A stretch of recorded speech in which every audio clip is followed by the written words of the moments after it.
সাল 2019 ডিসেম্বরের মাঝামাঝি সময়ে যখন সারা পৃথিবী নিউ ইয়ার পার্টির জন্য তৈরি হচ্ছে, ঠিক সেই সময়ে চীনের হুবেই প্রদেশের রাজধানী ইউহান শহরে দেখা মিলল এক নতুন ধরনের ভাইরাসের, যে ভাইরাসের গঠনগত মিল রয়েছে সার্স ভাইরাসের সঙ্গে। দ্রুত ইউহান ছাড়িয়ে সারা হুবেই প্রদেশে ছড়িয়ে পড়ল ভাইরাসের সংক্রমণ। তারপর মাত্র কয়েক মাসের মধ্যেই দেশ থেকে দেশান্তরে ছড়িয়ে সারা পৃথিবীর লক্ষ লক্ষ মানুষকে সংক্রমিত করতে শুরু করল এই নভেল করোনা ভাইরাস বা সার্স করোনা ভাইরাস 2। বিংশ শতাব্দীর শুরুতে স্প্যানিশ ফ্লুর মহামারী দেখেছিল সারা পৃথিবী। দুটি বিশ্বযুদ্ধের কথা মাথায় রেখেও বলা যায়, তারপর থেকে গত 100 বছরে এত বড় বিপদের মুখোমুখি আর হয়নি মানবজাতি। আমাদের এই এত সুন্দর জেলা আলিপুরদুয়ার, আমাদের এত প্রাকৃতিক সৌন্দর্য, এত বন্যপ্রাণী, পাহাড়, নদী, চা বাগান, জঙ্গল, এই জেলাটাকে আমরা সুন্দর রাখতে চাই। আমাদের এই সারা পৃথিবী জুড়ে কোভিড-2019 বা এই যে করোনা ভাইরাসের যে আতঙ্ক, সেই আতঙ্ক থেকে আমরা জেলাবাসীকে মুক্ত করতে চাই। কোভিড-19 রোগটি এদেশে পৌঁছানোর আগেই পশ্চিমবঙ্গের আলিপুরদুয়ার জেলা স্বাস্থ্য দপ্তরের অভিজ্ঞ জনস্বাস্থ্য আধিকারিকরা বুঝতে পেরেছিলেন এই ভাইরাস তাদের জেলাকেও ছাড়বে না, থাবা বসাবে তাদের জেলাতেও। তাই এবছরের জানুয়ারি মাস থেকেই শুরু হয়ে গেল জেলা স্তরের প্রস্তুতি। দুনিয়া জুড়ে আক্রান্তের সংখ্যা এবং মৃতের সংখ্যা লাফিয়ে লাফিয়ে বাড়তে থাকলো। তার মধ্যেই চীন থেকে এক ছাত্র সংক্রমণ নিয়ে পৌঁছালো এদেশের কেরল রাজ্যে। ভারতবর্ষের প্রথম কোভিড পজিটিভ আক্রান্ত রোগী শনাক্ত হলো 30 জানুয়ারি 2020 তারিখে। তার ঠিক দুদিন পরেই খবর এলো আলিপুরদুয়ারের এক বাসিন্দা চীন থেকে সদ্য ফিরেছেন তাদের বাড়িতে। তখন স্টার্ট হয়েছিল, আমি শুনছিলাম, আমি এখানে এসে শুনলাম আর কি ইন্ডিয়াতে, ওখানে কি হুয়ানে কোনো একটা জায়গা এরকম একটা ভাইরাস ক্রিয়েট হয়েছে আর কি। বাগডোগরা এয়ারপোর্ট থেকে নামে ওখান থেকে আমি বাই কার সিএচএম অফিসে গেলাম, ওনার কাছে গিয়ে সব ট্রিটমেন্ট চেক করালাম, চেক করার পর সব কিছু ওকে ছিল, ওনাদের অনেক কোঅপারেট হলো। তারপরে রাত্রে উনি আমাকে উল্টা গাড়ি দিলেন ওখান থেকে আলিপুরদুয়ার থেকে, আমি আসবো কী করে। আশেপাশে সব লোকেরা বলতো ও কেন এখানে আসতো, ঢুকতে দেওয়া উচিত ছিল না। আমি তো শুনিনি আর কি কানে, আমি দেখলাম খবরে, নিউজ পেপারে, চ্যানেলে দেখলাম, সব অনেক হাঁটাটা হয়েছে সে সময়। তারপর তো সিএচএম স্যার সব জায়গায় ফোন করে দিয়েছিল, বিডিও, তারপরে ওসি, তারপরে ডিএম সাহেবকে সবাইকে সেই সময় ফোন করে দিয়েছিল কি ওনাকে নিয়ে সোশ্যাল হ্যারাসমেন্ট হচ্ছে, উনি অনেক হার্টেড হয়ে গেছে, এভাবে উনাকে সবাইকে বলে দিয়েছে। তারপরে সিএচএম স্যার উনি ফোনে কথা বলে দিয়েছিল, উনি ভালো আছে, সুস্থ আছে, ওনাকে নিয়ে কোনো ইগর নাই। ওনাকে নিয়ে যে উল্টা সোল্টা যে রটাচ্ছে এখানে, সেটা নিয়ে উনি হার্টেড, আমি মাঝখানে অনেক আপসেট হয়ে গেছিলাম। জেলা স্বাস্থ্য দপ্তর সত্বর তাকে খুঁজে বের করে, পরীক্ষা করে জানা গেল ওই ব্যক্তি সংক্রমণের শিকার নন। এই রাজ্যেও মার্চ মাসের দ্বিতীয়ার্ধে কলকাতা শহরে বিলেত ফেরত এক যুবকের শরীরে প্রথম ধরা পড়ল ভাইরাসটির সংক্রমণ। তারপর আমাদের স্বাস্থ্য দপ্তর থেকে আমাদের অ্যালার্ট করেছেন, তবে থেকেই ফ্রম দ্য 6 ফেব্রুয়ারি 2020 আমাদের এখানে ডিস্ট্রিক্ট লেভেল মিটিং, সমস্ত প্রিপারেশনস আমাদের শুরু হয়ে যায়। আমরা গভর্নমেন্টের guideline, government of India guideline, state government guideline মেনে আমাদের আইসোলেশন কোয়ারেন্টাইন সেন্টার্স আমরা সেট আপ করি। আলিপুরদুয়ার জেলা স্বাস্থ্য দপ্তর আমরা কোভিড-19 পরিস্থিতি মোকাবিলা শুরু করে দিয়েছি। যখন ল্যান্সেট পত্রিকায় প্রথম ডেটাবেসটি বেরোয় চীনের ইউহান শহর তথা হুবেই প্রদেশের তথ্য নিয়ে, সেই জানুয়ারির ফার্স্ট উইকেই আমরা প্রথম আমাদের personal protective equipments, mask, VTM ইত্যাদির অর্ডার আমরা দিয়ে দিই। ভারতবর্ষে যখন প্রথম কেস হলো কেরালায়, ততদিনে আমাদের এই লজিস্টিক্স সংগ্রহের কাজ অনেকটা এগিয়ে গেছে। আমরা মার্চ মাসের শুরুতে প্রথম সপ্তাহে আমাদের যে আন্তর্জাতিক সীমানাগুলি আছে, অর্থাৎ ভুটান, ইন্দো ভুটান যে বর্ডার, জয়গা, ফুনসলিং, কালীখোলা, ওদিকে পাগলি ভুটান, গোমটু ভুটান, সমস্ত জায়গায় থার্মাল স্ক্রিনিং এবং চেকিংয়ের ব্যবস্থা আমরা করে ফেলি। অবশ্য মার্চ মাসের প্রথম সপ্তাহ থেকেই আলিপুরদুয়ার জেলায় শুরু হয়ে যায় ভারত ভুটান আন্তর্জাতিক সীমান্ত এবং বাংলা আসাম আন্তঃরাজ্য সীমান্তে থার্মাল স্ক্যানিং এবং পুলিশের নাকা চেকিং। আপনারা জানেন যে আমাদের সঙ্গে আসামের একটা বর্ডার রয়েছে, আসাম রাজ্যের বর্ডারে আমরা ওখানে আমাদের মেডিকেল টিম রয়েছে, ওটা স্ক্রিনিং করছে। এছাড়া আমরা প্রত্যেকটা গাড়িকে আমরা চেক করছি খুব ভালো করে, এবং অনেকটাই আমাদের এই বিষয়ে ইনফেকশনের ব্যাপারটা থেকে সেই ভয়টা আমরা অনেকটা এড়াতে পারছি।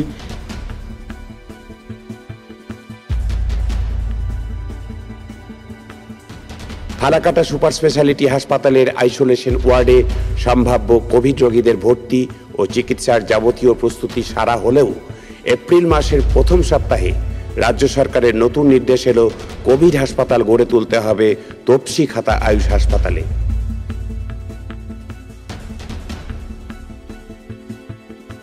তারপর সরকারের নির্দেশ অনুযায়ী within a span of 7 days আমরা আয়ুষ হসপিটাল তপসিখাতাতে আমাদের pre Covid hospital level 1 level 2 আমরা তৈরি করে ফেলি। খুব চ্যালেঞ্জিং সার্কামস্টান্সেস ছিল।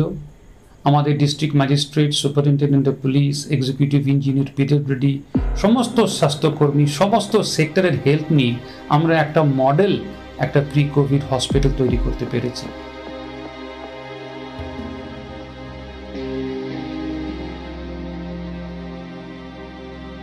As you know that as per the direction of the state government, we set up one hospital at Topsikata for level 1 and level 2 patient, and that hospital is fully equipped with all the basic facilities, and we are ready to fight against the COVID.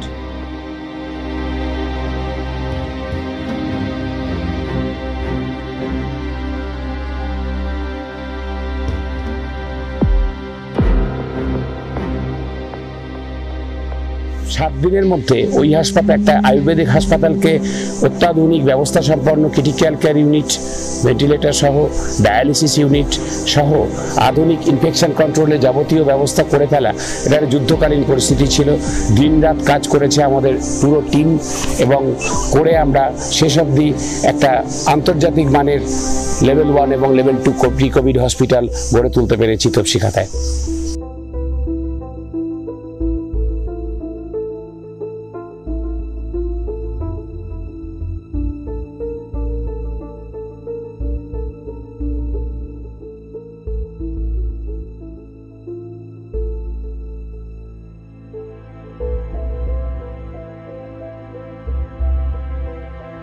এখানে কয়েকটা কথা না বললেই নয়।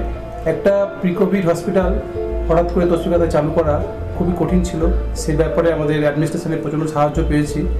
প্রত্যেকটা ব্যাপার খুব details দেখার থেকে শুরু করে, পেশেন্ট ভর্তি থেকে শুরু করে, একটা অ্যাডমিনিস্ট্রেশন সুন্দরভাবে চালু করা, ডাক্তারদের ঠিকমতো রাখা এবং প্রত্যেকটা স্টাফদের ঠিকমতো রাখা, তাদের ডিউটির সময় ঠিকমতো ট্রান্সপোর্ট করা, অ্যাকোমোডেশন ট্রান্সপোর্ট দিক থেকে সব সুন্দরভাবে চলছে। 10ই এপ্রিল থেকে তপসিখাতা আয়ুষ হাসপাতাল যাত্রা শুরু করলো লেভেল 1 এবং লেভেল 2 প্রি কোভিড হাসপাতাল হিসাবে। আমি এখন অব্দি অ্যাডমিশন কত হলো আমাদের টোটাল? এখন অব্দি টোটাল স্যার 47 অ্যাডমিটেড হয়েছে। আচ্ছা, মধ্যে 29%কে পেশেন্টকে আমরা সাকসেসফুলি ডিসচার্জ করতে পেরেছি। আচ্ছা, অলরেডি ডিসচার্জ। আর এমনি পজিটিভ তো কোনো নেই? না, এখন অব্দি কোনো পজিটিভ নেই, প্রত্যেক পেশেন্টই নেগেটিভ। আচ্ছা, ডায়ালিসিস যাদের হচ্ছিল তারাও সব ডিসচার্জ? তারাও সব ডিসচার্জ হয়ে গেছে এবং তারা নেগেটিভ এখন অব্দি। ভেন্টিলেটরে যে কজন ছিল? ভেন্টিলেটরে তার মধ্যে একজনকে সুস্থ করে আমরা বাড়ি পাঠাতে পেরেছি। আচ্ছা, খুব বাজে কন্ডিশনে এসেছিল এবং সেখান থেকে তারা সুস্থ হয়ে হেঁটে বাড়ি গেছে। Good, that's good. একজন বলে নর্থ বেঙ্গল মেডিকেল কলেজকে একজনকে আমরা ট্রান্সফার করেছি নর্থ বেঙ্গল। বাকি সব এখানেই আমরা ট্রিটমেন্ট। বাকি সব এখানেই আমরা। Well done. দীপক কি মিলা?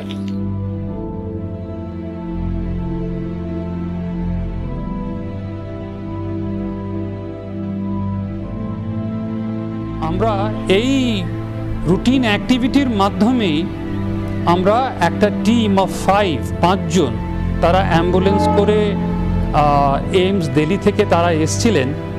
তার মধ্যে 2 জন পেশেন্টস ছিলেন, একজন ক্যান্সার পেশেন্ট, একজন ক্রনিক রিনাল ডিজিজ তার ছিল। তাদের স্যাম্পল 4 জনের আউট অফ 5 4 জনের পজিটিভ পাওয়া গেল। 2 জন আলিপুরদুয়ার জেলার বাসিন্দা ছিলেন, 2 জন কুচবিহারের। তাদেরকে আমরা সেদিনই কোভিড হসপিটাল যেটা শিলিগুড়িতে চ্যাং নার্সিংহোমে শিফট করি, আর আদার্স যারা প্রাইমারি কন্ট্যাক্ট ছিলেন ওদেরকে আমরা লেভেল 1-এ তপসিখাতাতে শিফট করি।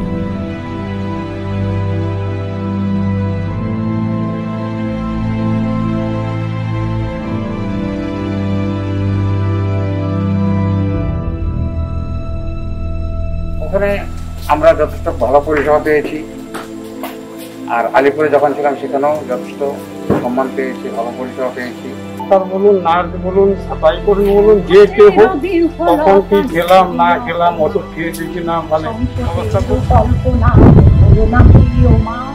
ওখানে ব্যবস্থা খুব ভালো ছিল। ডাক্তার এবং নার্স, স্বচ্ছতা কর্মী সবাই আমাদের খুব সেবা যত্ন করেছে। তাদের অসংখ্য ধন্যবাদ, তাদের দীর্ঘ আয়ু কামনা করছি। অবশ্য জুনের প্রথম সপ্তাহ থেকে এই হাসপাতাল লেভেল 3 এবং লেভেল 4 কোভিড হাসপাতালে উন্নীত হয়। তপসিখাতা হাসপাতালে ডিউটি করছেন এমন নার্স, চিকিৎসক এবং অন্যান্য স্বাস্থ্যকর্মী সকলেরই থাকার ব্যবস্থা করা হয়েছে হাসপাতালের পার্শ্ববর্তী চিলাপাতা জঙ্গলের আশেপাশের সর্বোৎকৃষ্ট মানের রিসর্টগুলিতে। সেখান থেকে তাদের প্রতি শিফটে পুলিশ পাহারায় হাসপাতালে যাওয়া আসার জন্য 2টি বিশেষ বাসও রিজার্ভ করা হয়েছে। যারা 7 দিন ধরে তপসিখাতা হাসপাতালে টানা ডিউটি করেন, 7 দিন পর তাদের জলদাপাড়া অভয়ারণ্য সংলগ্ন একটি টুরিস্ট লজ ও চা বাগানের মাঝে আরেকটি উন্নত মানের রিসর্টে ভাগাভাগি করে আরও 7 দিন তাদের বিশ্রামে রাখা হয়। আর আমরা এখানে এসেছি, এখানে সবই খাওয়া দাওয়ার কোয়ালিটি থেকে শুরু করে এখানকার যারা স্টাফ আছে তাদের পরিষেবা সত্যি খুবই ভালো। আমরা ভালো খাবার দাবার পাচ্ছি, ভালো ঘর পেয়েছি, সমস্ত কিছুই ভালো আছে এখানকার। তপসিখাতা হাসপাতালে ভর্তি থাকা রোগীদের মোবাইল নিয়ে প্রবেশ নিষিদ্ধ হওয়ায় এবং সংক্রমণ ছড়িয়ে পড়া রোধ করতে রোগীর আত্মীয়দেরও হাসপাতালে প্রবেশ নিষিদ্ধ হওয়ায় আত্মীয়রা তাদের কাছাকাছি ব্লক হাসপাতাল থেকেই প্রতিদিন নির্দিষ্ট সময়ে ডাক্তার এবং রোগীর সঙ্গে অনলাইন ভিডিও কনফারেন্স করতে পারেন।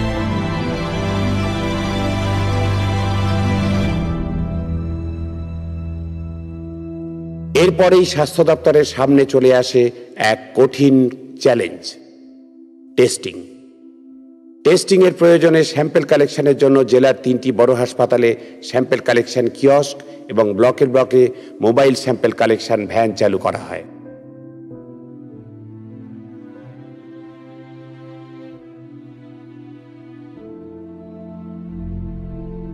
রাজ্য সরকারের সহযোগিতায়, রাজ্য সরকারের নির্দেশে আমরা আমাদের হসপিটালে ILI ক্লিনিক বা ফ্লু ক্লিনিক আমরা চালু করেছি এবং আলাদাভাবে জ্বর, সর্দি, কাশি, শ্বাসকষ্ট এই রোগীদের আলাদা টিকিট কাউন্টার এবং তাদের রেজিস্ট্রেশন কাউন্টার এবং তাদের পুরো সেপারেট একটা আলাদা ক্লিনিক, যেখানে আলাদাভাবে ডক্টররা, আমাদের স্টাফরা, নার্সিং স্টাফরা তাদের পরিষেবা দিচ্ছে। এবং সেখান থেকে ILI স্যাম্পল, আমরা স্যাম্পল কালেকশন কিয়স্ক একটা বানিয়েছি। সেখান থেকে আমাদের টেকনিশিয়ানরা আমাদের সোয়াব স্যাম্পল, ন্যাসোফ্যারেঞ্জিয়াল এবং ওরোফ্যারেঞ্জিয়াল সোয়াব নিচ্ছে ফর COVID-19 এর জন্য।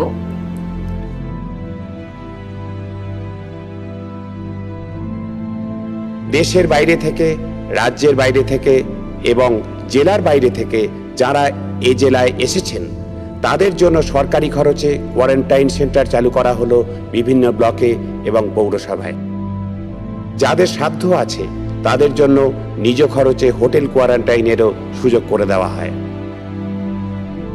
এবং ইভেন টিল নাও আমরা আমাদের প্রত্যেক দিন আমাদের সাফাই কর্মী থেকে আমার doctor, nurse, all staff, MI, BSI, PHN, senior PHN, death সবাই আমরা কোয়ারেন্টাইন সেন্টারে যাতে আমরা ভালোভাবে চালাতে পারি সেটা তারা সবসময় তারা চেষ্টা করছে এবং কাজও করে যাচ্ছে, অফুরন্ত কাজ।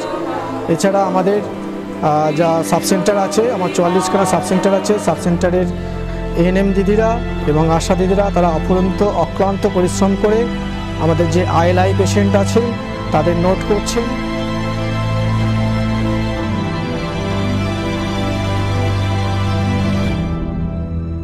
कहाँ से आते हैं? समसिंग से। अच्छा तो उन्हीं के यहाँ काले दाई किसी के थोड़े कौन बताए दो दीदी उनको हाथ किंतु बेर बेर धोबे तो ठीक है।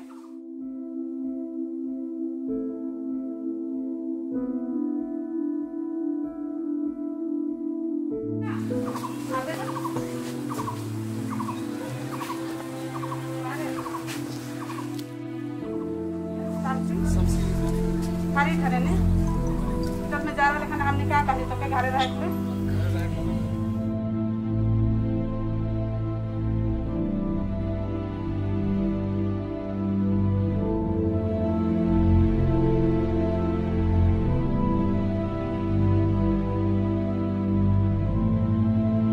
বিশেষ করে কেরালা বা অন্যান্য ভিন্ন রাজ্য থেকে এবং পার্শ্ববর্তী আমাদের যে দেশ আছে ভুটান থেকে এসছে তাদের হোম কোয়ারেন্টাইন বা ইনস্টিটিউশনাল কোয়ারেন্টাইন করার ক্ষেত্রে তাদের যথেষ্ট ভূমিকা ছিল এবং তারা প্রতিনিয়ত আমাদের যে কোয়ারেন্টাইনে রাখা আছে হোম কোয়ারেন্টাইনে বিশেষ করে সেখানে আশা দিদি এবং এএনএম দিদিরা প্রতিদিনই তারা বাড়ি ভিজিট করছে।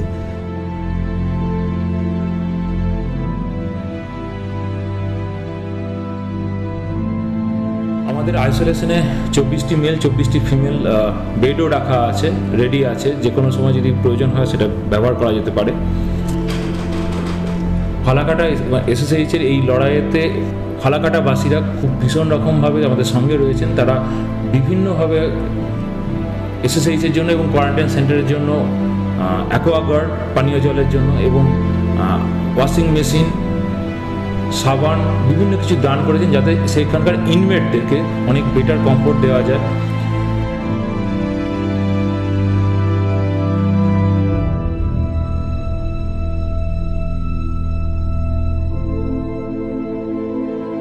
এখানে প্রায় 45 বেডের সংখ্যা রাখা হয়েছে মেল ফিমেল মিলিয়ে।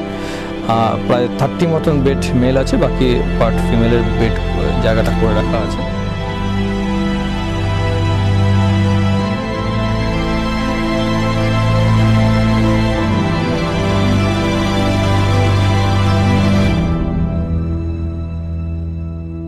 এবং দুবেলা করে মেডিকেল চেক আপ আমরা করছি, কাউন্সিলিং করে দিচ্ছি। কাউন্সিলাররা এসে কাউন্সিলিং তাদের পার্ট যেটা আছে তারা খুব সুন্দর করে করছেন।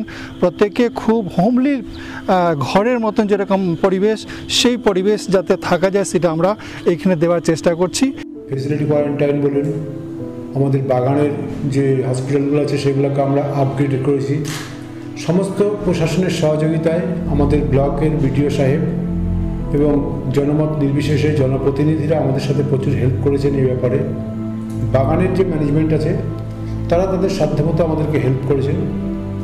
বাগানগুলোতে হসপিটালের পরিস্থিতি খুব ভালো ছিল না, কিন্তু আমরা যখন ওনাদের কাছে গেলাম, শুরু করলাম, বিডিও সাহেবের সহযোগিতায় অনেক কিছু ওনাদেরকে দেওয়ার চেষ্টা করা হলো, কিছু কিছু আমরা করতে পেরেছি। আর মোট 13টা এখানে কোয়ারেন্টাইন সেন্টার চলছে, 48 জন এখানে ইনমেট আছে এখনো। তার মধ্যে কেউই পজিটিভ নেই, তার মধ্যে কারোর কোনো সিমটমও নেই, কিছুই পাওয়া যায়নি।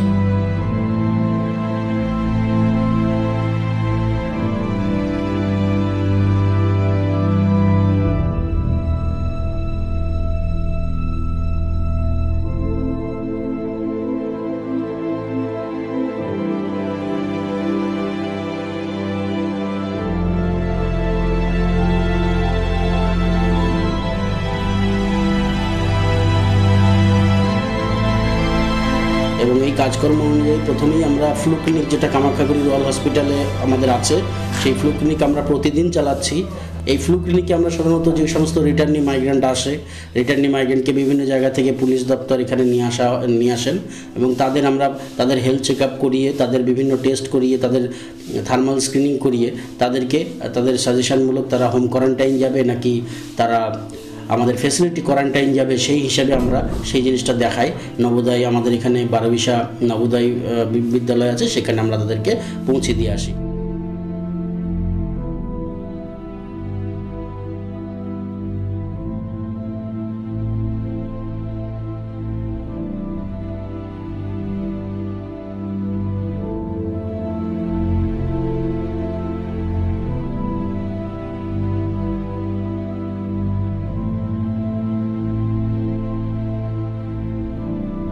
আমাদের স্পেশালভাবে যেটা তৈরি হয়েছে সেটা হচ্ছে আইএলআই ক্লিনিক। আমরা প্রত্যেক হসপিটালে একটা করে ফিভার ক্লিনিক বা আইএলআই ক্লিনিক চলছে, সেটা সোম থেকে রবিবার পর্যন্ত প্রতিদিন সকাল 9টা থেকে 4টে পর্যন্ত চলছে। সেখানে যত আমাদের ফিল্ড থেকে যেসব সাসপেক্টেড কেস আছে, মানে হাউস টু হাউস ভিজিটের মাধ্যমে আশারা যেসব আইএলআই কেস সাসপেক্ট করছে সেগুলোকে আমাদের এখানে পাঠাচ্ছে ক্লিনিকে। সার্ভের মাধ্যমে জানার চেষ্টা করছে যে বাইরে থেকে কেউ নতুন কেউ এসেছে কিনা, কিংবা এখান থেকে কেউ গিয়েছে কিনা। আর নতুন যদি এসে থাকে তাহলে তাকে 14 দিন ঘরে থাকার কথা বলা হচ্ছে, আর প্রত্যেক দিনই সেটা ফলো আপ করা হবে। সেই ফলো আপটা আমরা ফোনের মাধ্যমে এখান থেকে করছি, যেটা ব্লকে থেকে, আর আশা দিদিরা বাড়িতে গিয়ে গিয়ে করছে। কোয়ারেন্টাইন সেন্টারগুলিতে মানুষ কিভাবে থাকছেন, কেমন মানের কি খাবার খাচ্ছেন, তাদের দেখভাল ঠিকমতো হচ্ছে কিনা, সেসব দেখার জন্য নিয়মিত জেলা স্বাস্থ্যকর্তারা সেন্টার পরিদর্শন করে চলেছেন। আমি খুবই খুশি যে আমাদের স্টাফরা খুব ডেডিকেটেডলি কাজ করছেন। আমরা খুবই কনফিডেন্ট আমরা এই করোনার থ্রেটটা ওভারকাম করতে পারবো, আর আমাদের জেলাকে আমরা গ্রিন জোনে রাখতে পারবো। ইতিমধ্যে লকডাউনের ফলে অন্যত্র আটকে পড়া জেলার বাসিন্দারা ঘরে ফিরতে শুরু করেছেন পরিযায়ী শ্রমিকরাও।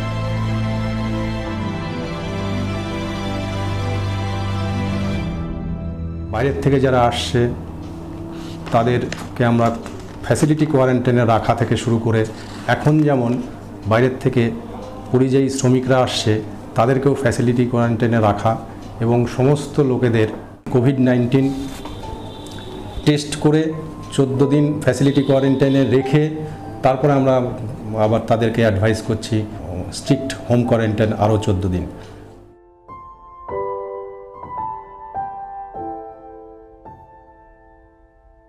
সুষ্ঠুভাবে তাদের ইনস্টিটিউশন ও হোম কোয়ারেন্টাইন করা এবং টেস্টিংয়ে নিয়মিত উদ্যোগ চলছে। আমি যে ফ্লাইটে ট্রাভেল করেছি সেই ফ্লাইটে আমেরিকার একজন কাপল ছিল, হাজব্যান্ড ওয়াইফ। যে ভদ্রলোক যিনি ছিলেন আমেরিকার, তার করোনা পজিটিভ ধরা পড়ে, ঠিক আছে। সেখান থেকে আমাকে ফোন করে, তারপর সেটা জানার পর আমি ঠিক সকালবেলা আলিপুরদুয়ারে যে জেলা হাসপাতাল আছে সুপারের সাথে গিয়ে পুরো ব্যাপারটা খুলে বলি। ঠিক সেদিন আমি চলে আসি যথারীতি। তো ঠিক সন্ধ্যেবেলায় আমাকে সিএমও স্যার আলিপুরদুয়ার যে আছেন, যিনি আছেন, উনি আমাকে ফোন করেন, বলেন যে যেহেতু এই রোগটা নতুন আছে আর আমি যার সাথে ট্রাভেল করেছিলাম 1 মিটারের মধ্যেই ছিলাম, তো আমাকে ওনারা ফোন করে বলেন যে অ্যাম্বুলেন্স পাঠিয়ে দিচ্ছে, আমাকে ফালাকাটা সুপার স্পেশালিটি হাসপাতালে কোয়ারেন্টাইনে রাখবেন। পশ্চিমবঙ্গের যে স্বাস্থ্য পরিষেবা সেটা নিয়ে সবার একটা ভয় যে আমরা কোনো কিছু হলে নার্সিংহোমে চলে যাই, হাসপাতালে যাই না। এটা আমারও নিজেরও ধারণা ছিল, কিন্তু আমি যে এই যে 11 দিন সুপার স্পেশালিটি হাসপাতালে থেকে এসেছি সেখানকার যে ব্যবস্থা দেখে আমি নিজেই খুব উদ্বুদ্ধ যে পশ্চিমবঙ্গ স্বাস্থ্যক্ষেত্রে অনেক এগিয়ে গেছে।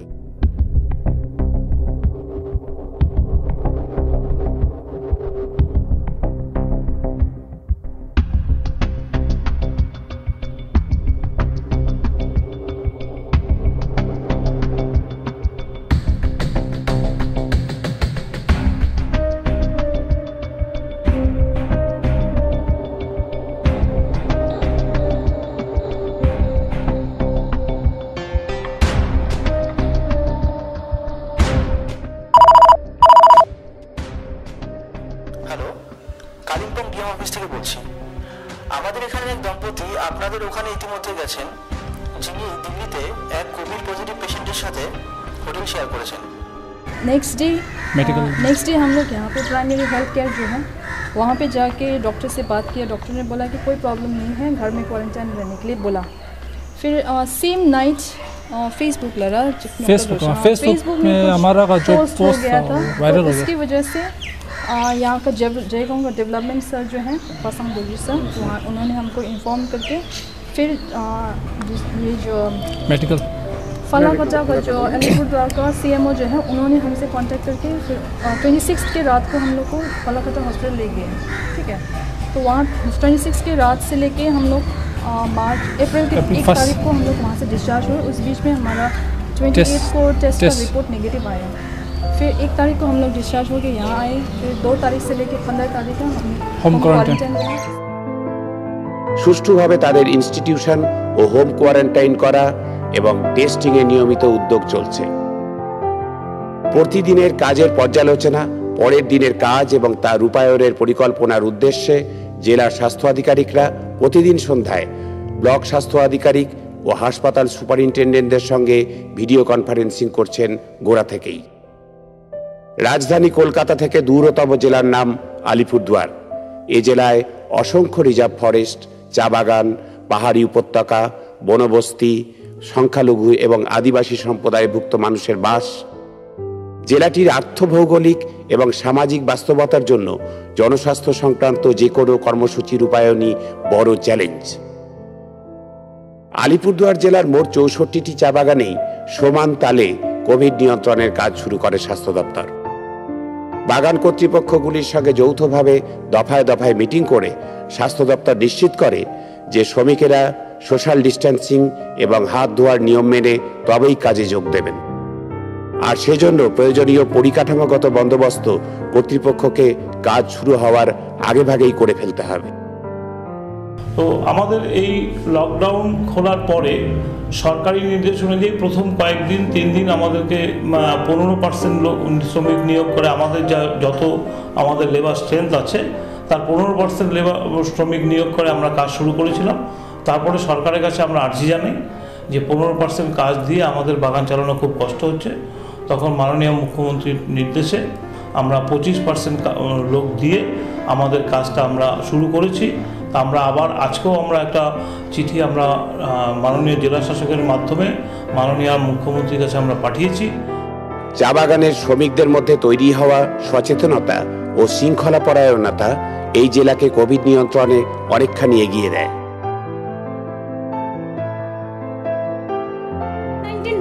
মেনে জেলা স্বাস্থ্য প্রশাসনের পক্ষ থেকে বিভিন্ন অডিও, ভিডিও এবং প্রোটোকল ডেভেলপ করে ব্যাপকভাবে প্রচার করা হচ্ছে। কারণ ওই অংশেই সংক্রামক জীবাণু থাকে। দয়া করে মাস্ক খুলে গলায় ঝুলিয়ে রাখবেন না। মাস্ক খোলার পর হাত স্যানিটাইজার বা সাবান ও পর্যাপ্ত জল দিয়ে ধুয়ে নিন। স্বাস্থ্য দপ্তর খুবই ভালো এবং সচেতনভাবে কাজ করছে। তাদের যে উদ্যোগ, সেই উদ্যোগকে আমরা সবাই স্বাগত জানাচ্ছি এবং সবাই একসঙ্গে মিলেমিশে সেই আমাদের এই যে কোভিড-19 করোনা ভাইরাস তার বিরুদ্ধে লড়াই করার জন্য সবাই মিলেই কাজ করছি। স্বাস্থ্যকর্তারা, আমাদের স্বাস্থ্য অধিকর্তারা যথেষ্ট পরিমাণে চেষ্টা করে নানান রকমের স্বাস্থ্য সচেতনতা বর্ডারে, আমাদের ডিস্ট্রিক্টের বর্ডারের মধ্যে চেক করা হচ্ছে। আমাদের আসাম বর্ডার আছে বা ভুটান বর্ডার আছে, সেই জায়গাটায় যথেষ্ট পরিমাণে স্ক্রিনিং করা হচ্ছে, চেক করা হচ্ছে। সেই সবগুলো কাজগুলো খুব সুন্দরভাবে প্রতিনিয়ত করা হচ্ছে এবং কিছু কিছু কাজ তো গর্বের সহিত বলতে পারি যে আমাদের আলিপুরদুয়ার ডিস্ট্রিক্টে অনেক কাজ অনেক সময় প্রথমে শুরু করেছে, যেটা নাকি অন্যান্য ডিস্ট্রিক্টটা ফলো করছে, এরকমও হয়েছে। সংক্রমণের সম্ভাবনা আছে এমন রোগীদের কোয়ারেন্টাইন সেন্টারে নিয়ে যাওয়ার জন্য প্রত্যেক ব্লক এবং পুরসভা পিছু অন্তত 2টি করে ডেডিকেটেড কোভিড অ্যাম্বুলেন্স নির্দিষ্ট করা হয়। তাছাড়া বাড়ি থেকে কোভিড হাসপাতালে এবং লেভেল 1-2 থেকে লেভেল 3-4 কোভিড হাসপাতালে রোগীদের নিয়ে যাওয়ার জন্য ডেডিকেটেড ক্রিটিক্যাল কেয়ার অ্যাম্বুলেন্স তৈরি রাখা হয়।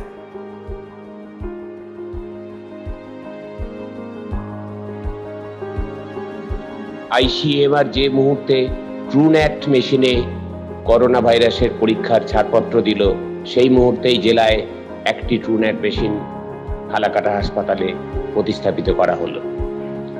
একে একে মোট 6টি ট্রুন্যাট মেশিন এই জেলায় আনা হলো, যার মধ্যে 3টি রাজ্য স্বাস্থ্য দপ্তর থেকে এবং 3টি আলিপুরদুয়ার জেলার 3 বিশিষ্ট ব্যক্তি দান করলেন। এই মুহূর্তে জেলা হাসপাতাল, ফালাকাটা সুপার স্পেশালিটি হাসপাতাল, বীরপাড়া স্টেট জেনারেল হাসপাতাল এবং কালচিনি অর্থাৎ উত্তর লতাবাড়ি রুরাল হাসপাতালে ট্রুন্যাট মেশিনে পরীক্ষা করা চলছে। মেডিকেল কলেজে RT-PCR পরীক্ষার পাশাপাশি এই ট্রুন্যাট পরীক্ষা জেলাকে কোভিডের বিরুদ্ধে লড়াইয়ে অনেকখানি এগিয়ে দিয়েছে। ফালাকাটা সুপার স্পেশালিটি হাসপাতাল সারা রাজ্যের সর্বাধিক ট্রুন্যাট পরীক্ষার সাফল্য অর্জন করেছে।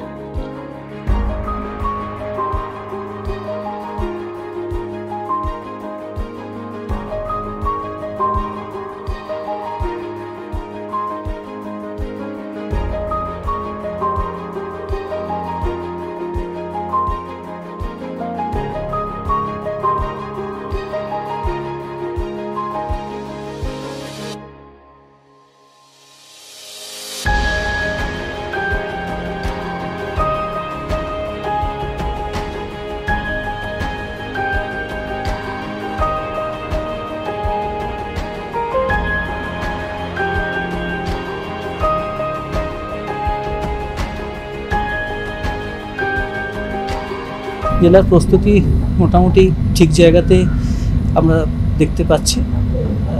আশা করি আগামী দিনেও এই ব্যাপারটা ঠিকই থাকবে। এবং এখানে তপসিকাতা হসপিটাল যেটা হয়েছে, সারি হসপিটাল, যেখানে কোভিডের লক্ষণ আসছে এরকম মানুষটা ভর্তি হচ্ছে, সেখানে যদি কেউ পজিটিভ হন তাহলে পরবর্তী হসপিটালে পাঠাবার ব্যবস্থা করা হচ্ছে। ব্লক লেভেলেও ঠিকঠাকভাবে কমিউনিটি লেভেলে সার্ভে হচ্ছে এবং বিশ্ব স্বাস্থ্য সংস্থার তরফ থেকে আমরা ওই কাজগুলো অঙ্গাঙ্গিভাবে তাদের যতটা সম্ভব সাহায্য করার করছি। ধন্যবাদ। প্রথম কোভিড পজিটিভ কেসগুলি ধরা পড়ে কোয়ারেন্টাইন সেন্টারেই। পরেরগুলির ক্ষেত্রে রোগীর বাড়ির এলাকা ধরে কন্টেইনমেন্ট ও বাফার জোনে শুরু হয় গোষ্ঠী সংক্রমণ প্রতিরোধের কাজ।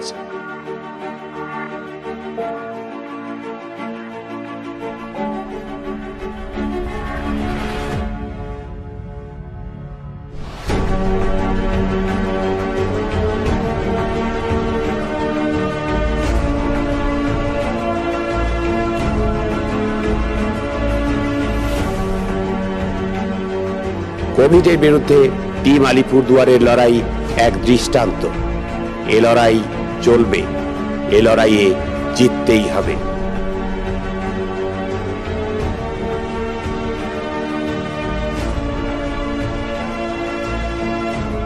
অনেক ধন্যবাদ আলিপুর স্বাস্থ্য দপ্তর। हम लोगों को परमिशन मिल गया दुकान खुलने का। হ্যাঁ, আমরা এখন ঠিকঠাক মতো ফল বিক্রি করতে পারছি, অসুবিধা নেই। ধন্যবাদ স্বাস্থ্য দপ্তরকে, তারা ভগবানের মতো আমাদের পাশে আছেন, তাই আমরা নির্দ্বিধায় ব্যবসা করতে পারছি। অনেক ভালো আছি।